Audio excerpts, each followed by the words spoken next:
Hello and welcome, everyone. Thank you for joining us today.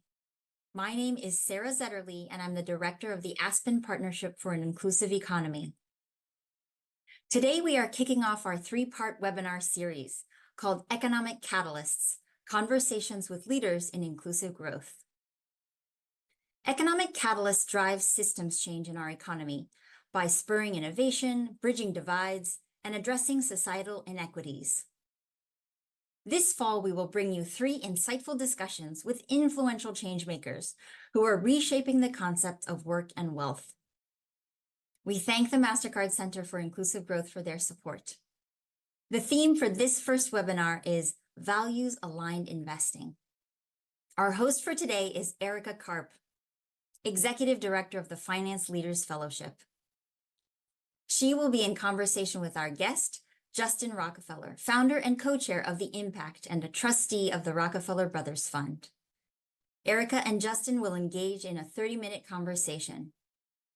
Then, for 15 minutes, they will take questions from you, our live audience.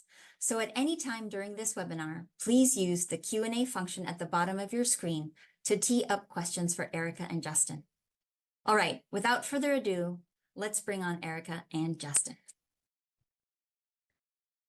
Sarah, thank you so much for that introduction. I'm Erica Karp, and I am absolutely delighted to have this conversation with Justin Rockefeller. Justin and I go back a long way in terms of values-aligned investing. Justin knows from small companies and startups and ventures to very large companies, large global corporations. He knows what it means to engage in values-aligned investing. With regard to his role and his founding role at The Impact represents about 90 prominent families who are committed to values-aligned investing. Prior to that, at Adipar, Justin looked after the family business as well as impact investing.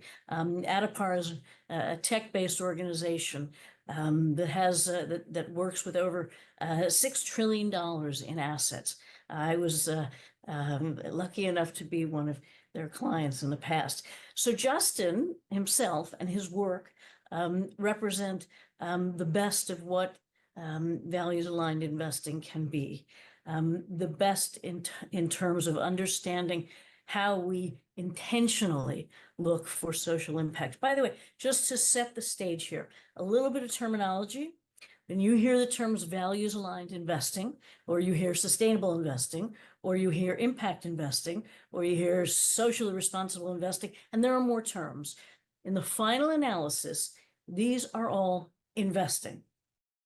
And in terms of those, that process, you think about intentionality, you think about positive social impact, and you think about measurement. But in the final analysis, again, this is just investing. So we're going to start with a question that may be on the minds of a number of you. Justin, you have a very prominent surname.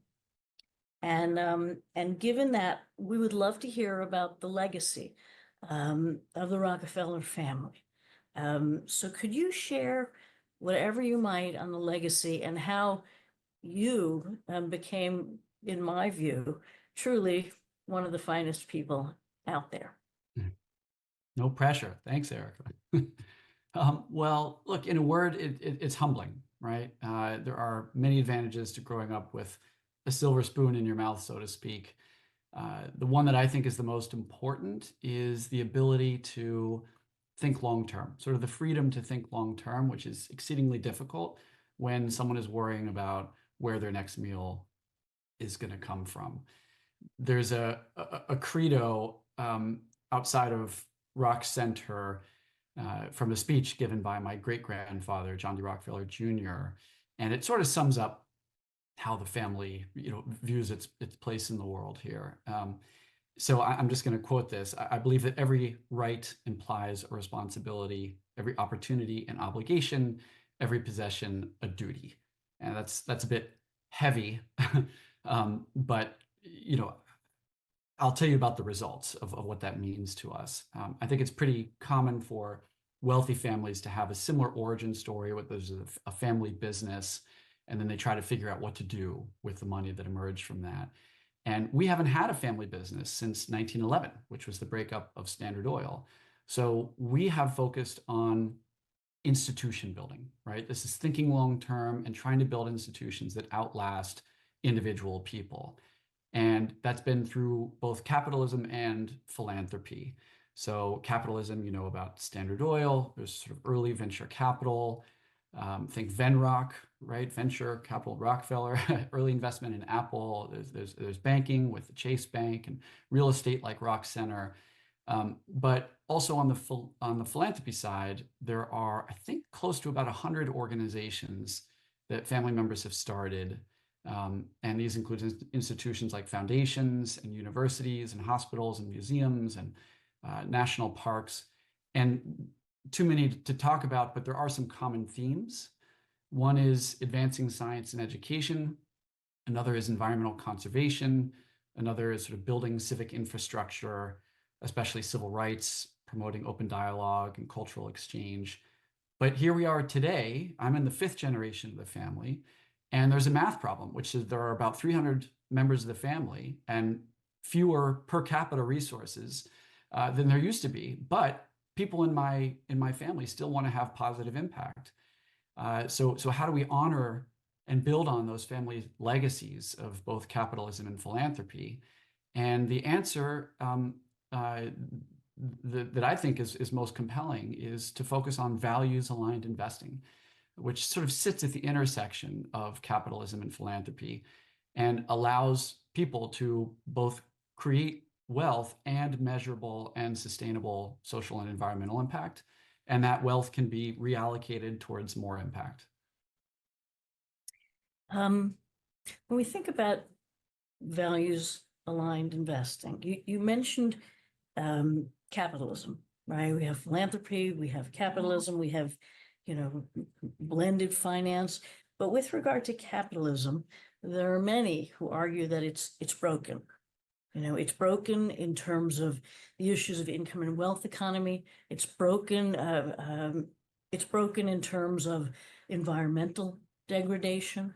It's broken in terms of arguably social goods, healthcare, education, that are commoditized at this point. It's broken in terms of short-termism and boom and bust. So if capitalism is broken to some degree, where does values-aligned investing come in such that we can do some serious good around those issues? So obviously this is a complex and nuanced topic. I'd say that my view on this somewhat echoes Ray Dalio's that he wrote about, I think in 2019 in Harvard Business Review. And he said, and I agree, I don't think capitalism is broken. I think it's been one of the great forces for progress, lifting people out of poverty where suffering is real. I don't think it's utterly broken, but it could really benefit from reform. And there are lots of ways to do that. I'm sure of one thing, which is that the model that my great-great-grandfather, who I hugely admire, used, which was making money in one sector in an extractive way, and then giving it away across other sectors, is not sustainable. And so I think we need to move towards a more sustainable form of capitalism. Some people call it kind of donut economics, other variations. Let me try to root my own approach in moral philosophy. One of the many areas in life that I was very lucky was to have the philosopher Peter Singer as a professor at university. And among many topics we covered, he talked about sort of expanding circles of moral concern. So forgive me 30 seconds here, but we used to have to really just take care of ourselves when we were cavemen, so to speak. Then we realized a better way to survive is to have our tribe and our family look out for us, and we look out for them. Eventually, nation states, and we are willing to pay taxes and even go and die in a war for someone we've never met. because we've expanded our circles of moral concern to nation states. And now we live in sort of a flat globalized world, if you will, with some challenges. But we now think of people who live in rural India as having as much moral worth as someone lucky enough to be born in another circumstance. And so we extend, rightly so, that circle of moral concern to them. And I think where this is headed is that we need to expand it one more time, which is to future generations who are truly disenfranchised and deserve us to leave them a world that's more livable, where they can breathe the air and drink the water and have a more sustainable form of capitalism. You remind me of one of the ultimate first capitalists, Adam Smith, who before, the invisible hand talked about the theory of moral sentiments. So thank you for that. It feels good. I So think let's that's the go first back. and only time I've been compared to Adam Smith. I'm not going to take that literally, but thank you, Erica. Big compliment. So let's talk about this kind of blended finance from philanthropy, to market rate returns. With foundations, it seems that foundations kind of typically put about maybe 5% of their money into kind of impact investments, but the corpus, 95%, goes to traditional investing. And I'm just wondering why that is in terms of their abilities to be kind of more sustainable in their efforts and investments. What any thoughts on that?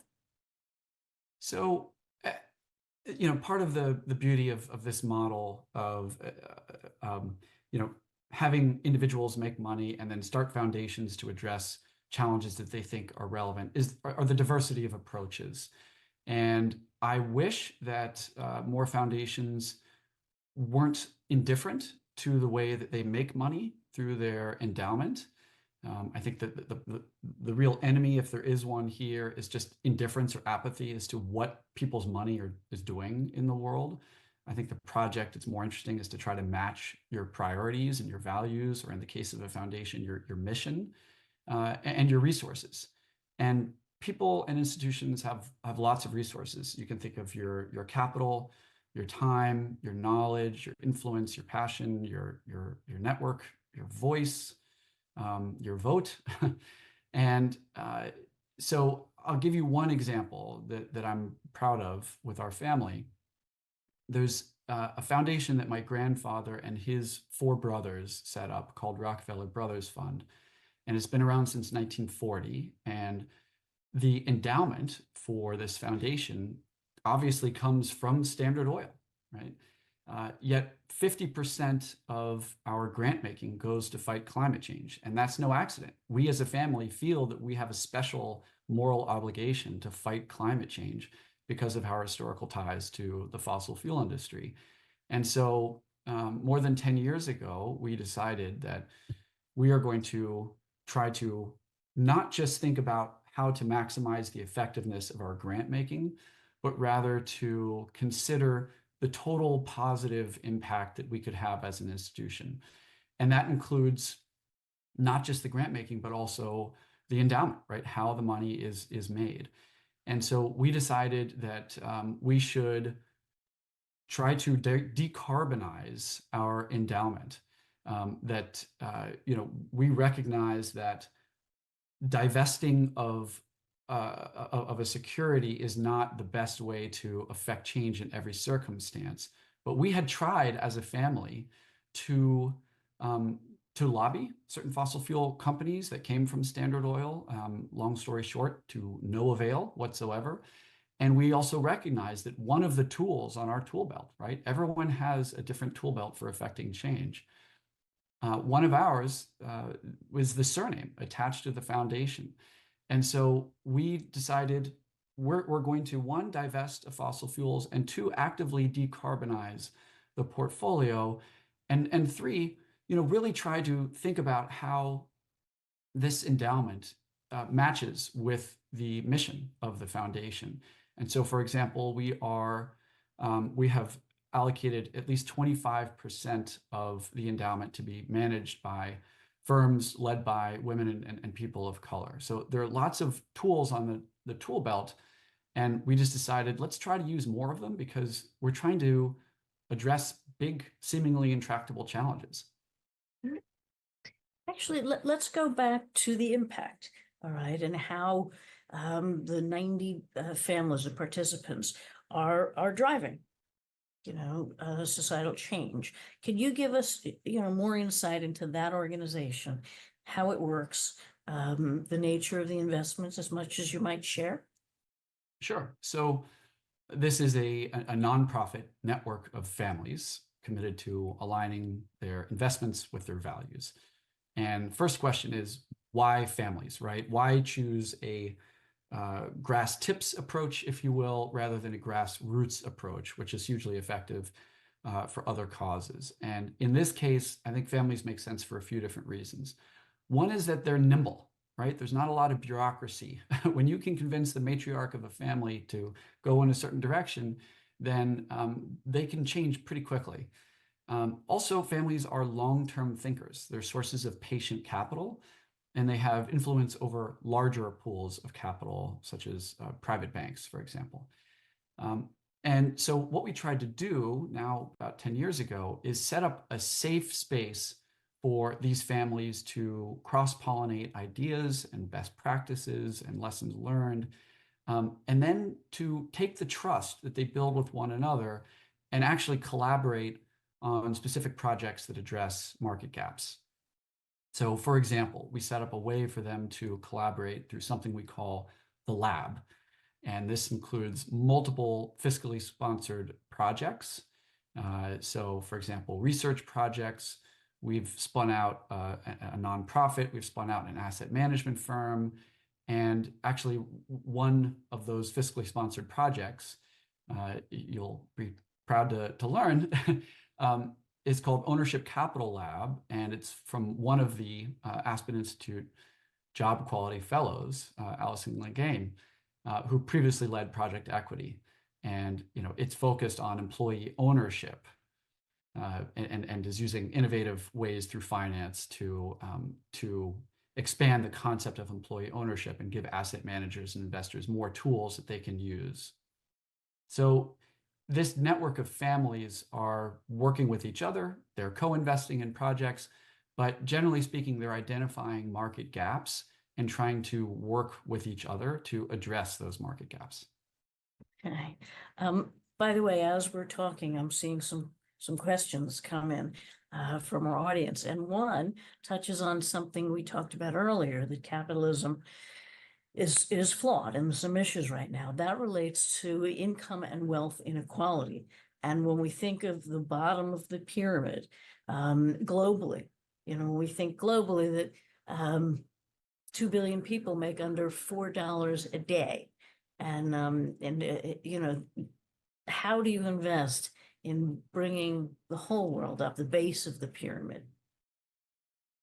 So this is a hot topic in our community, in the impact, right? We are highly aware that we are a privileged group of families who are discussing these issues, but we also really care not just about looking virtuous, but what are the solutions that can lead to the best outcomes here, right?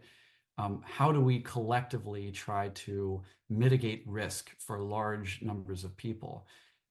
And so there's a lot of listening that needs to happen with that, but also sort of a recognition that we've got scale and urgency as major reasons to subscribe to this theory of change, right?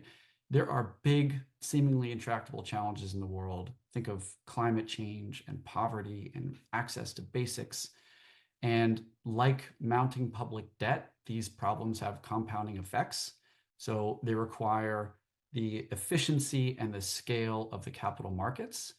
And these are all families who don't think that everyone out there is necessarily altruistic. And so they try to reframe some of these big challenges as big opportunities to make a lot of money and it's not aimless, right? There are frameworks like the United Nations Sustainable Development Goals that can help investors prioritize for, what actions they can take. And there's also a long-term view that sustainable markets are better for representative government and for just cooperation through the global liberal order.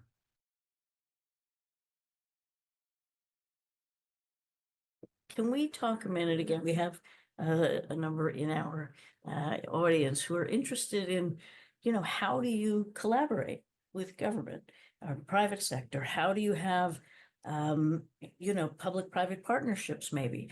But how do we really scale investment with the public capital available? It's part of what makes this project so fun is just the variety of solutions and uh, all in for more public-private partnerships, all in for more cooperation among the various stakeholders here. It's not just participants in the capital markets. It's everyone who has a stake in our future. And so I think, broadly speaking, the way to think of this, how to approach this type of cooperation is that start with the challenge itself, right? Don't start with the mechanism to address the challenge. Start with the challenge itself. And let's just take climate change as an example. So it's such a huge problem. It's so complicated to address in a meaningful way and make progress while the clock is ticking, that if you start with the challenge, then you realize, well, I'm not going to just deploy one tool on my tool belt or on society's tool belt. We need to deploy all of these tools. And so public-private partnerships are an inevitable part of this solution. And we need people on a personal basis to not just donate to a cause, but to think about how they can invest in solutions that address that challenge, how they can try to influence others, right? Try to use more of the tools on their tool belts. So again, some of these big monster, problems, and you mentioned the Sustainable Development Goals.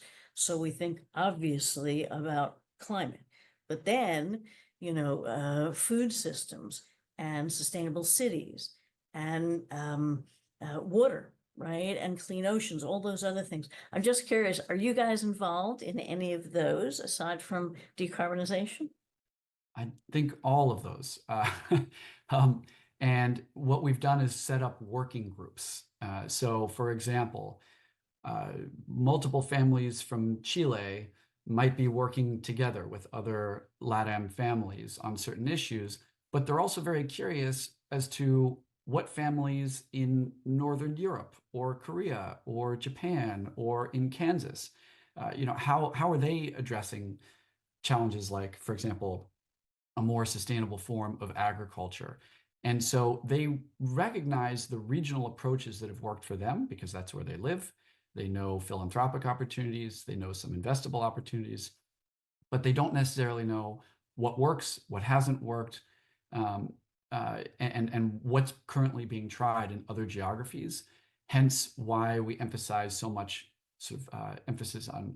why we emphasize cross-pollination of ideas and learnings across these families.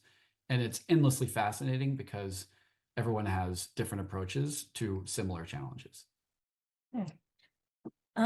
So in terms of what works and what doesn't work, I would love to know a couple more of your favorite kind of investments right now. And in particular, I know the Holy Grail is measuring impact in our space.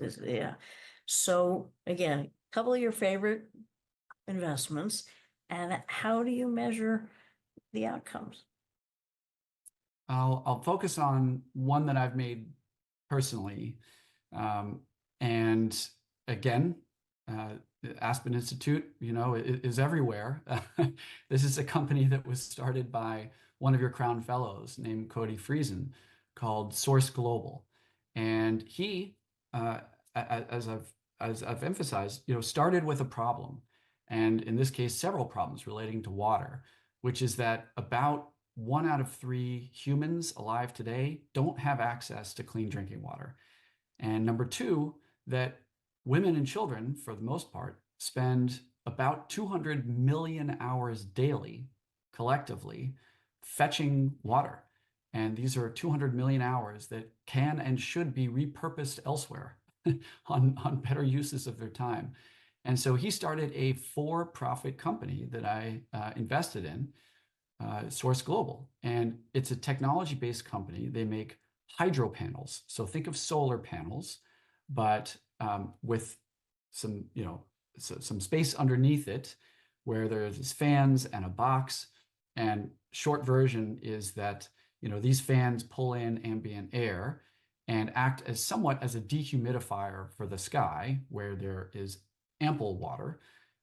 If we had millions and millions and billions of these things even, we wouldn't touch the amount of water in the air. So there's ample water in the air above us. It just becomes a question of accessing that water in a sustainable way. And so this technology can generate, say, 6 liters of water per day, and it requires no outside infrastructure, no external power source other than the sun. And you get water that is mineralized and filtered, so it's perfect, pure drinking water for people.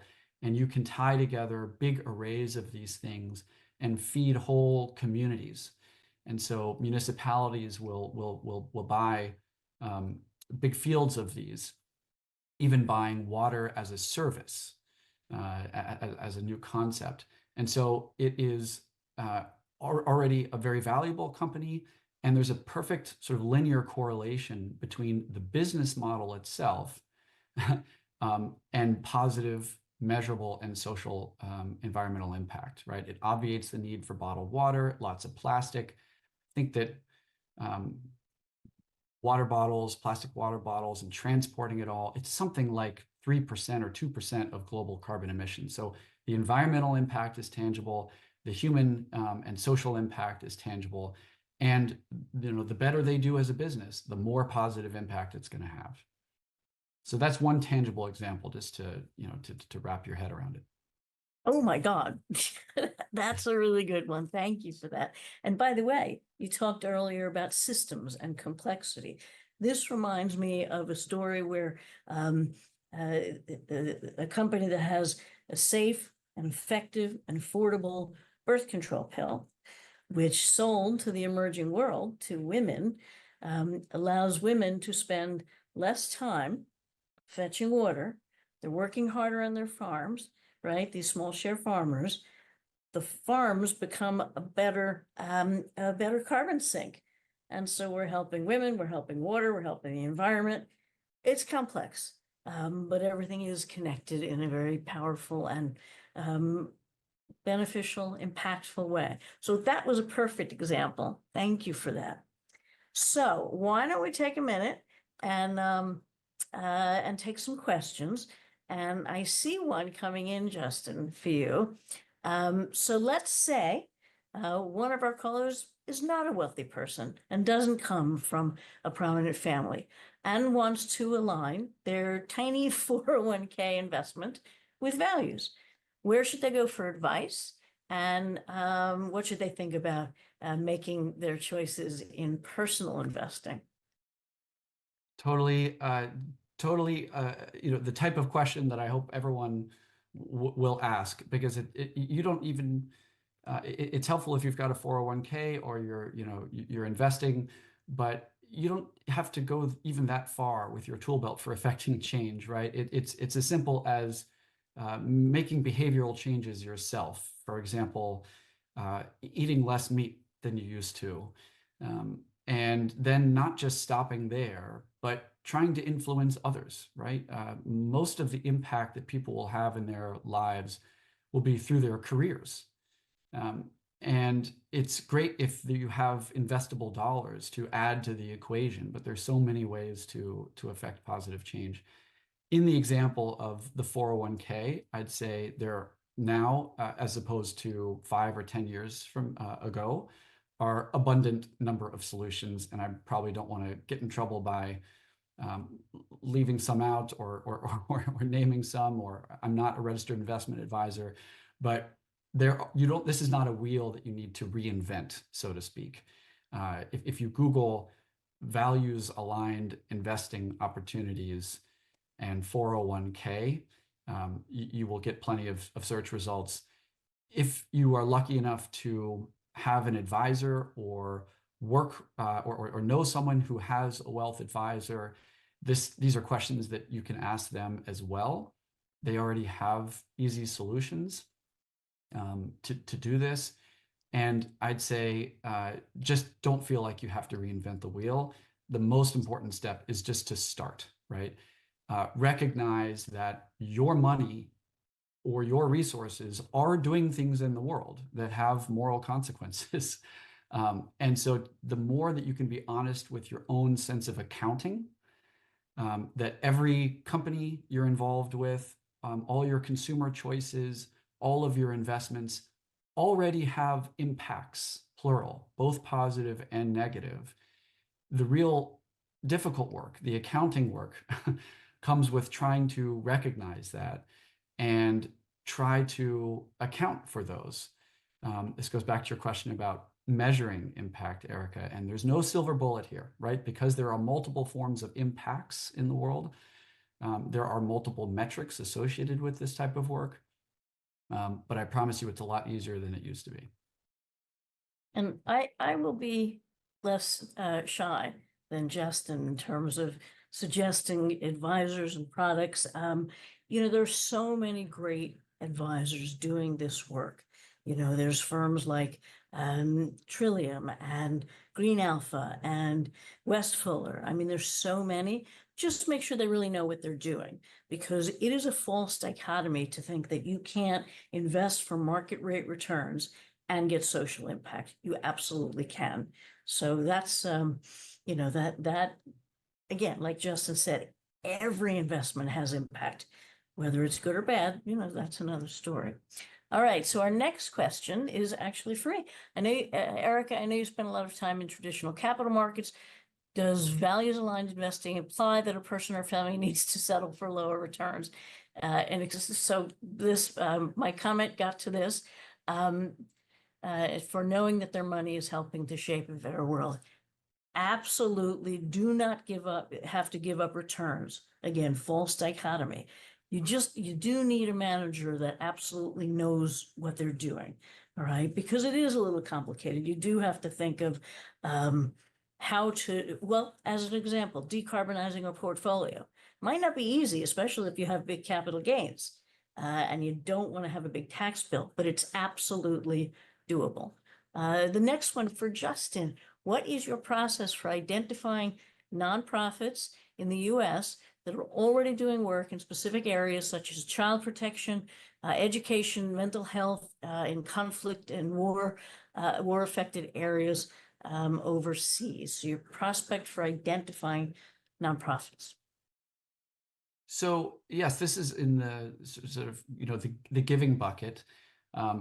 One is just being a part of those conversations, and your friends and foundations will have great ideas. A simple cheat here is if there's a foundation that aligns with your values in terms of their priorities and what they try to do with their resources, they should be fairly transparent with the organizations that they're supporting.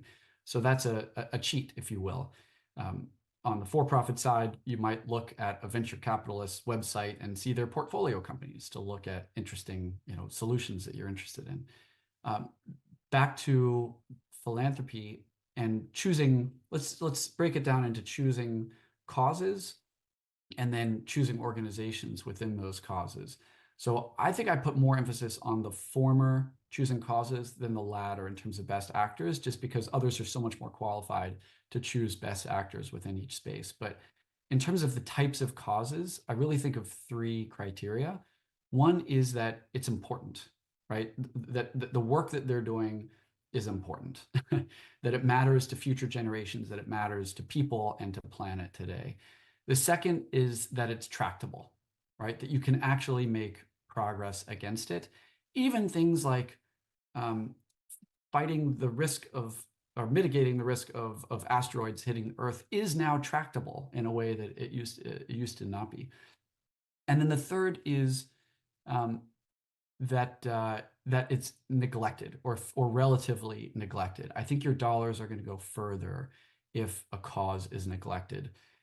For me, that's really factory farming, for example, and the opportunity to lessen the suffering of billions of farm animals every single year for many fewer dollars, for example, than saving stray dogs and cats.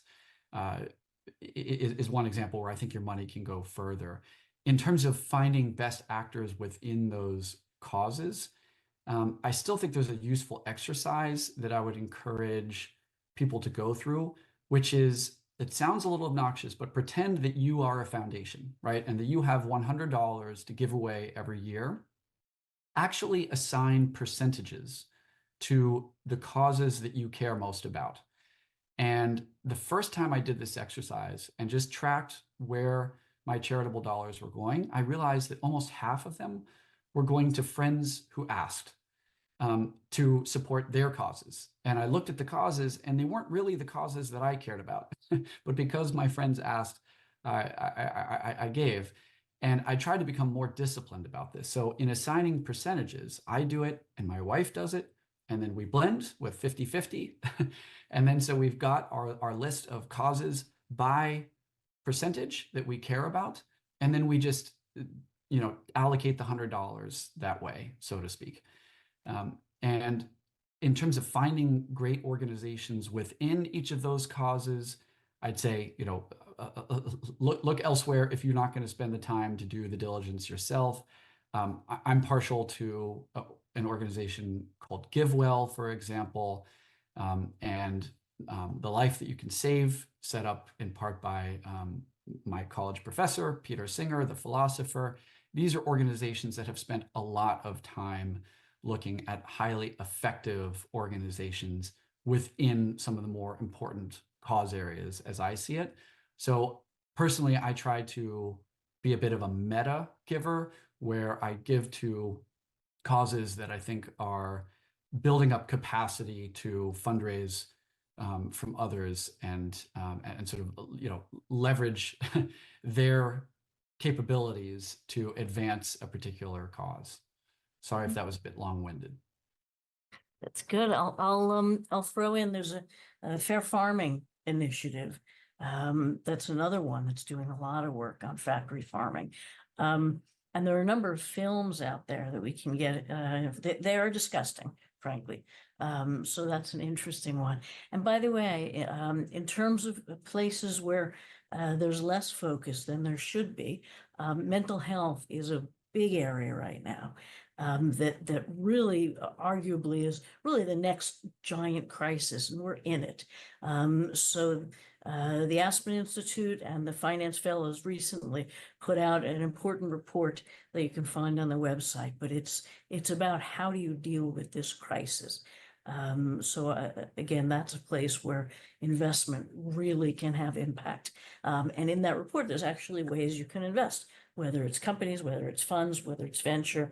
So we can get to all of it. And I agree that dollars have more impact in some of those areas that are less attended to. Justin, another question. How has the divisiveness of the political environment influenced being value aligned? That's a timely question, right? So, this concept of values aligned investing, I think, can help bridge not only generations within a family, right? You think of the stereotypical matriarch who's upset that her grandchildren don't know how to read a balance sheet or an income statement, and the stereotypical 20-year-old who feels, well, grandma and grandpa don't understand my values, right? So values aligned investing as a project is helpful for dialogue and bridging that type of divide, not only across generations, but I think political affiliation as well, because in a time that seems really challenging, especially challenging in that sense, I think some of these ideas can combine some of the best of traditional right and left politics. There's an emphasis on your heart, right? Leading with your heart and incorporating care for others, including distant future generations, that I think maybe traditionally comes from the left. There's an emphasis in this conversation on results and market-based, solutions and the efficiency of the capital markets that traditionally comes from the right. And it's a place for some of these to mesh. And as evidence, I would point to our own network with the impact. And many people I know in this space, they're all along the political spectrum. They get excited about different things. And that's up to them, right? That's why I call this values-aligned investing as opposed to impact investing, which is sort of a term that's won. Think of Kleenex or Google or Xerox, that terms that have generally beat out other terms and become verbs. So perhaps impact investing has won, but when you say that something is impactful and something isn't, it puts people on the defensive. And terms like sustainability and impact, for better or for worse, have sort of taken on a left-leaning hint or aura. And I don't think that that's necessary, right? I don't think the point is labeling something impact or not impact. Everything, all companies, all investments have positive and negative impacts. It's really a question of values and going through the difficult work of reflecting on what your money is doing in the world, and trying to align your values. No judgment on what those values are, but it's that alignment process. I think it's going to make you more likely to connect dots between what you do with money and moral consequences. And frankly, not just on the investing side and not just on the donating side, right? How you give or you don't give money has moral consequences, but on the spending side, what you spend money on, and on the earning side, right? The type of company you work for is a choice with moral consequences. So it's not to become a moral philosopher and wag finger at anyone here. It's really just, I think, an opportunity for people to have more interest in the impacts that they're having, because they affect future generations, because they affect others alive today, because they affect the planet and our ecosystem. And so it's really, for me, an exercise in dot connecting and bridge building, which I hope we make progress on the political front too, in the coming years and decades. Well, in wrapping up, I just want to say that the beautiful legacy of your family is admirable, so admirable. And in terms of, you mentioned the idea of that multi-generational alignment, understanding values. There's very practical ways you can do that too. If we're talking about a family office, getting Gen 1 and Gen 3 and 4 to talk, to align, to communicate. Very practical ways to do that. Organizations like Pathstone, my former organization, this is doable. And then you start to get scale. And that's one of the things that can catalyze the movement towards values-aligned capital. So I wanted to thank you again, Justin. I thank everyone for dialing in, and I'm going to hand it back to Sarah Zetterley. Thank you so much, Erica and Justin. That concludes our Q&A session for the first of our Economic Catalyst conversations. We saw so many great questions in the Q&A, and I'm sorry, everyone, that we couldn't get to all of them today. Thank you all for joining us, and we hope to see you at the next conversation. Please be on the lookout for an invitation coming to your inbox soon. Thank you, and bye.